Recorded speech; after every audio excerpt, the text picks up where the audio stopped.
संविधान बदलने जितना बहुमत हमारे पास 10 साल से है। बड़ा कदम उठाने के लिए 400 की जरूरत ही नहीं है, अभी हम उठा सकते हैं। बहुमत का दुरुपयोग का इतिहास मेरी पार्टी का नहीं है।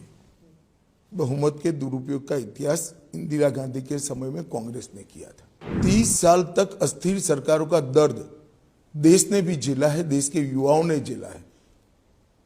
1.5 पीढ़ी पूरी निकल गई अस्थिर सरकारों में, देश कहां से कहां पहुंच गया। ये जो 400 पार का जो नारा था, क्या आपको लगता है वो भारी पड़ा है? क्योंकि 400 पार जो है उसकी वजह से बहुत सारी अटकलें लगी थी कि संविधान बदल देंगे और तानाशाही आ जाएगी।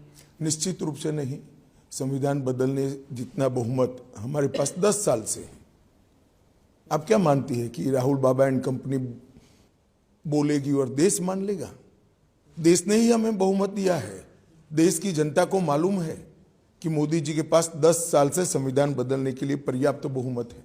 हमने कभी ये अप्रोच नहीं किया। हाँ, हमें 400 सीट जरूर चाहिए क्योंकि देश में राजनीति में स्थिरता लानी है। 400 सीट जरूर चाहिए क्योंकि भारत की सीमाओं को चौक चौबंद और सुरक्षित रखना है। 400 सीट इसलिए चाहिए कि देश को दुनिया में तीसरे नंबर का अर्थतंत्र बनाना है। 400 सीट इसलिए चाहिए कि जो थोड़े बचे कुछे गरीबों को अभी लाभ मिलना बाकी है, वो काम भी हमने पूरा करना है। हमें 400 सीट इसलिए चाहिए कि अभी भी हर घर में शुद्ध पीने का पानी पहुंचाना बाकी है।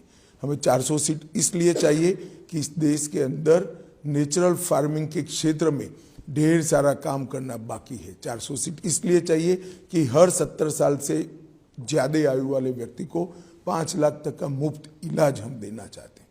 हमने 400 सीट का 10 साल में क्या उपयोग किया?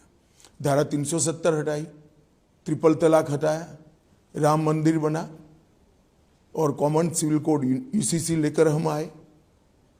हमने 400 सीट हमारी नहीं थी मगर पर्याप्त बहुमत था। इसका उपयोग हमने संविधान सभा ने जो देश को वादे किए थे वो सारे वादे पूरे करने में। पर वो 272 से भी हो सकता था। 400 मतलब आपने जब 400 किया तो इट लुक लाइक कोई बड़ा कदम उठाना है। नहीं, 400 और 272 से कोई फर्क नहीं पड़ता। हाँ, एग्जैक्टली। बड़ा कदम उठाने के लिए 400 की जरूरत ही नहीं है, अभी हम उठा सकते हैं। मैं यही कहता हूं आपको। परंतु 400 सीट कोई भी व्यक्ति अपने काम का एक्सपांशन नहीं करेगा क्या? भारतीय जनता पार्टी अपना एक्सपांशन नहीं करेगी? देखिए, बहुमत का दुरुपयोग का इतिहास मेरी पार्टी का नहीं है। बहुमत के दुरुपयोग का इतिहास इंदिरा गांधी के समय में कांग्रेस ने किया था। आर्टिकल चेंज कर दिए, लोकसभा को एक्सटेंड कर दिया, इमरजेंसी डाल दी और कोई भी कारण के बगैर 1.25 लाख लोगों को जेल के अंदर 19 महीनों के लिए ठूंस दिया। हमने कभी इसका बेजा उपयोग नहीं किया है और ना कोई राहुल बाबा को इतनी गंभीरता से लेता है सिवा आपके।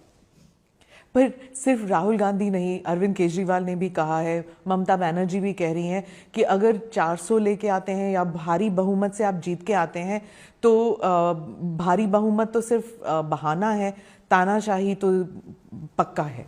देखिए, ये लोग अस्थिर सरकारें चाहते हैं। इसमें से किसी का भी पूरे देश की जनता का उन पर विश्वास नहीं, पूरे देश की जनता का विश्वास नहीं। इसलिए इंडिया अलायंस के नेता ने कहा कि हर साल हम एक प्रधानमंत्री करेंगे। ये कहा तो नहीं? जी कहा है, मैं नाम कहना नहीं चाहता। ये कहा है कि हर साल हम एक प्रधानमंत्री रिपीट करेंगे। ये देश में स्थिर सरकार ने कितने सारे फायदे किए हैं देश की जनता जानती है। 30 साल तक अस्थिर सरकारों का दर्द देश ने भी झेला है, देश के युवाओं ने झेला है।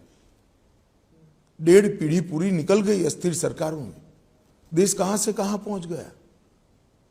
अब मोदी जी के नेतृत्व में 2 टर्म स्थिर सरकार आई है और तीसरे टर्म ज्यादा स्थिर सरकार आए तो मैं मानता हूं देश की जनता मोदी जी के लक्ष्य के साथ है और इसी के लिए वोट कर रही है।